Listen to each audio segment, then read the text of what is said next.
প্রেম হচ্ছে যেটা, সেটা হচ্ছে অনেক উঁচু জিনিস, ঈশ্বরের সঙ্গে হয়, মানুষের সঙ্গে মানুষের প্রেম হয় না। এখন যেটা হয় সেটা হচ্ছে আকর্ষণ, আর পরস্পরের প্রতি আকর্ষণ বোধ করে তো ন্যাচারালি স্বামী স্ত্রী নারী পুরুষের আকর্ষণে বোঝে। তার উপরেই এখনকার প্রেমের যেটা আমরা প্রেম বলি আর কি, সেটা প্রতিষ্ঠিত। প্রকৃত প্রেম হচ্ছে ধরুন কৃষ্ণের প্রতি আধারিত প্রেম। তা সেসব প্রেম তো আর এটা নয়, এটা হচ্ছে যে নিছক শারীরিক আকর্ষণ। একজনকে ভালো লাগলো, কিছুদিন ভালো লাগলো, তার মনে হয় তোমাকে পছন্দ হচ্ছে না। একটি প্রেম বলবো কী করে, ভালোবাসা কী করে বলবো?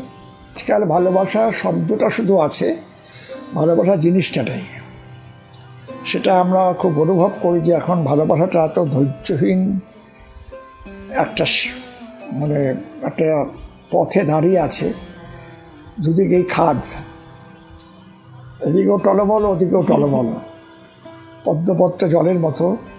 এখন ভালোবাসাটা হয়তো একটা কী বলবো, একটা আবেগ থেকে প্রথম এলো আবেগ, তারপরে সেটা ভাটিতে নেমে গেল, তারপরে আর লোকটাকে ভালো লাগলো না। আমার স্বামী স্ত্রীর মধ্যে আজকাল সম্পর্কটা এত ভঙ্গুর হয়ে গেছে যে আছে কি নেই, কবে সম্পর্ক ভেঙে যাবে, আমরা সবসময় শঙ্কায় থাকি। খুব ঘটা করে বিয়ে হলো, ইটালিতে বিয়ে হলো, সুইজারল্যান্ডে বিয়ে হলো,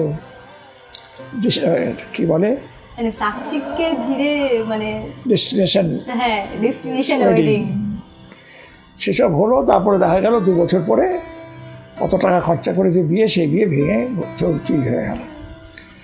তো এইটা আমাদের কাছে খুব একটা বেদনাদায়ক ব্যাপার। যারই বিয়ে ভাঙুক, আমার মনে হয় যে সমাজের যেন ভিড়টা টলমলে হয়ে গেল। কারণ বিবাহের উপরে, দাম্পত্যের উপরে পরিবার, পরিবারের উপর সমাজ, সমাজের উপর রাষ্ট্র, ভিড়টা হচ্ছে পরিবার। এই ভিড়টা যদি নড়বড়ে হয়ে যায়, সমাজ এবং রাষ্ট্র কিন্তু নড়বড়ে হয়ে যাবে। এই যে বিচ্ছেদের কথাও বললেন, বিবাহ বিচ্ছেদের, তো এখন তো একটা সই করলেই বিচ্ছেদ হয়ে যায়। সেক্ষেত্রে কি মনে হয় যে একটা সইয়ের উপর সম্পর্ক এরকম ভাবে, মানে একটা সম্পর্ক তৈরি করতে তো অনেক সময় লাগে? সইটা তো ফর্মাল ব্যাপার, তার আগে তো মনে মানসিক বিশ্বাসটা তৈরি হয়ে গেল। ডিভোর্স হওয়ার আগে তো ডিভোর্স হয়ে গেল, মনে মনে যদি ডিভোর্স হয়ে যায়, তারপরে সইয়ের অপেক্ষায় এটা বড় কথা নয়। কিন্তু এই যে স্বামী স্ত্রী পরস্পরের প্রতি নিরুত্তাপ হয়ে গেলেন এবং পরস্পরের প্রতি তাদের কোনো আকর্ষণ নেই, এটা যদি মনে করা যাক দৈহিক আকর্ষণ হয়ে থাকে, দৈহিক আকর্ষণের উপর যদি প্রেম প্রতিষ্ঠিত হয়, তাহলে সে প্রেম টেকে না। এই দৈহিক আকর্ষণটা প্রেমের মূল জিনিস নয়।